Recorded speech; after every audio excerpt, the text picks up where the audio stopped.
For all those who appreciate the work that we're doing here on Standing for Truth, please hit that subscribe button because we are just getting started. They got short generation times, high mutation rate. So, but other strains are still extant. They survived. They didn't. Of course, and I believe they are also now experiencing degeneration as well. So they're on the verge of extinction as well. Just like, because remember, it took 90 years for the H1N1 human version to go extinct. Now, I mean, the paper is really, really technical. It's long. It's peer reviewed too. So, I mean, I'll send that to you guys and see, because obviously if we agree that there's degeneration in domesticated animals and species, inbred.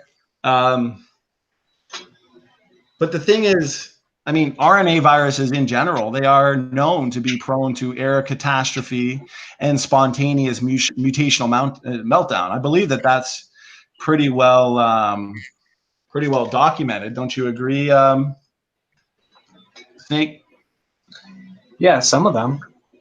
But the thing is, viruses can also persist for very long periods of time in a dormant state, and then they can reemerge from natural reservoirs. So, you know, whatever's going on with the swine flu versions or whatnot. But I mean, the H1N1, it did go extinct. That's a fact.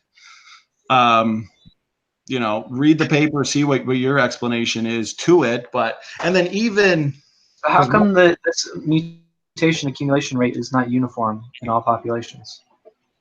Well, it depends on, so for example, RNA viruses, you got, short generation times, high mutation rates. That's why they're a good candidate to look for experimentally for genetic entropy. We got humans, 100 new mutations per person per generation. E. coli bacteria, I believe, is about 1 in 1,000, plus way more rounds of selection. Bacteria actually have a really high mutation rate. No. They have an overall lower mutation rate. What do you mean by that? Overall lower than what? Well, they have 1 in 1,000 cell divisions is roughly a mutation in, I believe it's the E. coli. In the paper I have talks about E. coli. That's about 1 in 1,000, which is a fact. I debated Dr. Stefan Frello, and he had that published. Yeah, mutation rate. Well, the mutation rate in bacteria is about twice that of humans per generation. No, humans are 100 per person per generation. Bacteria such as E. coli is 1 in 1,000. What you cited the other day in a video I watched was 1 times 10 to the negative 9th for bacteria per generation, per division, and in humans per generation it's 0.5 times 10 to the negative 9th, which is exactly half. Well, what I stated was bacteria, they are, well, for one, E. coli, for example, 1,000 times smaller than that of humans. They're also, bacteria are more specialized and perform fewer functions. That means any letter change is more likely to do something that natural selection can see. So that's the whole point. I mean, genetic entropy doesn't predict that bacteria will actually go extinct first. Because it's more likely that a small change will produce in a bacteria a large enough effect that it will make a difference in the number of individuals, say, carrying that trait generations later. But I've always said it's about 1 in 1,000. So I'm not too sure where you. Like I said, Dr. Stefan Frello, same thing. You can go look at his debate with me. He had it cited. It's about it's 1 in 1,000. Matt, I think you have the paper that confirms that. But regardless, I mean, bacteria are more simple organisms, and they have a lower overall mutation rate. Do you disagree with that? Lower than what? I mean, I just made a video about this, like responding to that video, so that'll be out tomorrow. Yeah, that's fine. So if you made a video then, so if we actually look at, are you familiar with Lenski's experiment? Like, what do you know about Lenski experiment, the Lenski E. coli experiment, Snake? Well, there were populations that improved their overall fitness, and some populations that did not, that went extinct. Well, in a narrow sense, there were some adaptations observed, but in all in all 12 experimental populations, the functional bacterial genome size has shrunk. Like there's literally less total information. You know, they've actually lost genes for adaptive purposes, but at the end of the day, the net effect in the long run is degeneration. So I understand that according to your philosophy that's still evolution, but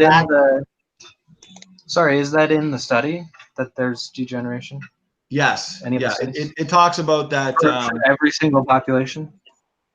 The 12 experimental populations, the functional bacterial genome has shrunk.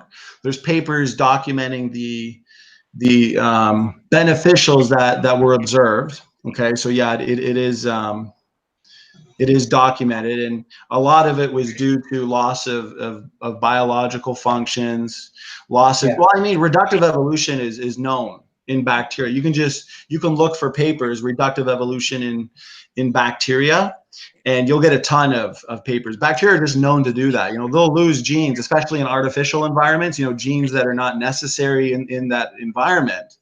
They'll adapt by losing genes. It's adaptive optimization. But to be honest with you, it's eventually stasis. I think it's called escape from adaptive conflict. Matt, am I using that term correctly? Yeah, exactly. That's when a gene usually has about 4 to 5 different functions, but it drops and reduces itself to just one. Yeah, that's kind of what the bacteria did, because now those bacteria in Lenski's experiment, they were only fed one type of food, so they got lazy. They actually don't move, and they can never live in their original environment like the other bacteria can again. All bad for them.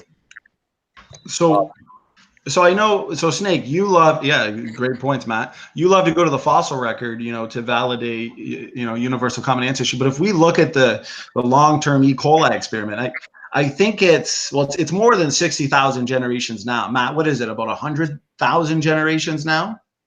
More. Yeah, it's okay. It's way up there. It's approaching almost 2 million years of human evolution.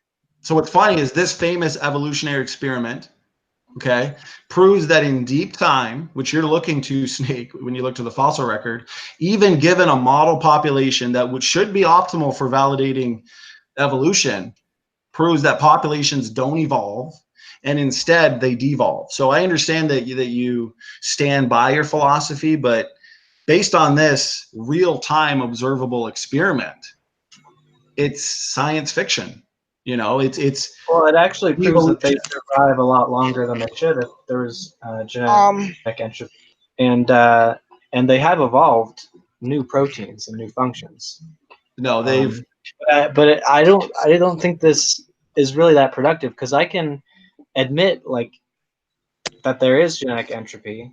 There might be a time limit on life forms, but that doesn't really comment on evolution. Like I could even give you that the dating in the fossil record is off,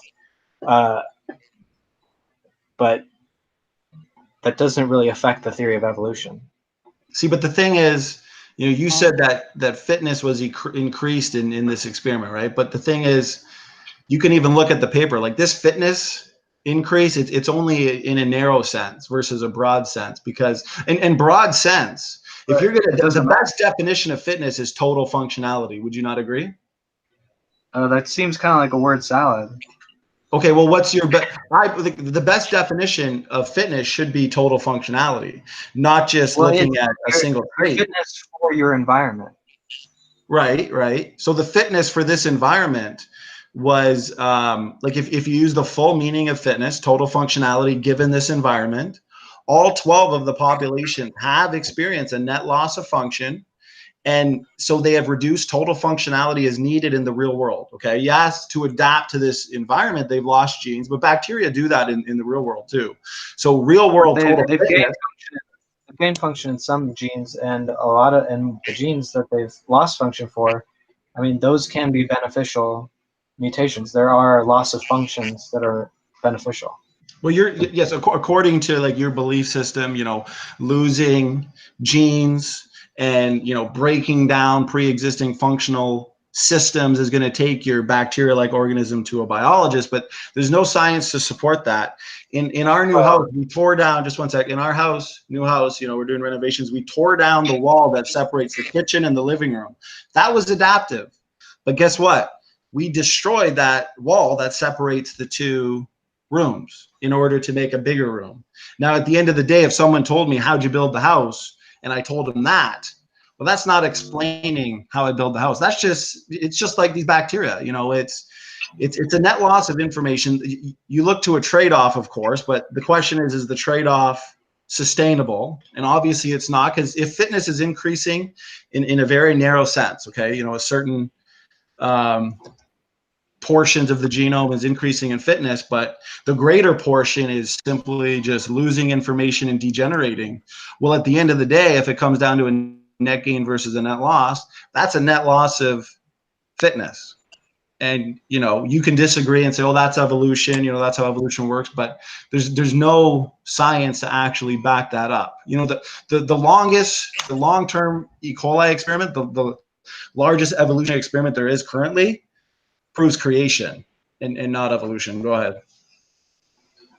Well, we could be evolving towards these total mutants, and it still wouldn't really comment much on evolution, especially since you don't, I mean, you haven't calculated a time limit on any of these things. And the time limits that we do know of are pretty short. Matt, wasn't there a time limit, Matt? Oh, yeah. Yeah. Dr. John Sanford predicted the extinction of the human race in 1997. He said at 350 generations. We're at 303 right now. Okay. Well, see the thing. Well, I mean that answers your question, right? So the thing so is, that doesn't happen. I got how many generations do we have left? 47. Yeah. I guess we'll all be gone by then, unless we all eat fruit. Oh yeah. We're all gonna go on the raw. We're all gonna go on the raw mat diet. Well, I want to say one final thing here. So, at the end of the day, you know, Lenski's team of researchers, you know, they did sequence the genomes of these E. coli, so they were able to track all the mutations that arose in this experiment. Now, when these key mutations were examined, so there were some beneficials, you know, like I said, I've never disagreed with beneficial mutations, but they are environmentally dependent, and it's about context. But it is clear, given the data, that the beneficial mutations, they did involve loss of function. I think one was even based on a disrupted regulation. And it's this long-term E. coli experiment. It's not undergoing rapid evolution there, Snake. It's actually undergoing rapid degeneration. I mean, that's the exact opposite of what you need to take your fish to fishermen, to build a genome. You're not going to build a genome by degrading. Are you familiar with like synaptic pruning? Because children are born with more synapses and more brain cells than adults, and we actually gain more information by losing brain cells. Wait, you're saying what's that? Were you going to say something, Matt? I've actually studied that they've actually found a lot of losing of intelligence and emotional abilities from mutations recently. Matter of fact, the Science Cell Press, the Journal of Genetics, they suggested that we're losing our intellectual and emotional capabilities due to the increased web of genes that are endowed in the brain for susceptible mutations. Based on their calculations, they even said that the frequency of deleterious mutations in the human genome we have about 120 generations left until we've sustained more harmful mutations. They said that they're linked directly to autism and things like that. I can find that study for you. And we all become psychopaths or something. But there are genes where, like the HIV resistance, for example, the inactivation of that gene confers a resistance, and there's no negative effects that are known. And in whales, the baleen gene is just a part of a normal tooth gene. So you can actually take away information and get a different meaning from it. Now, what on a genomic level happened in this H1 or the HIV-1 immunity? Was it a loss of deletion, or like what was it on a genomic level?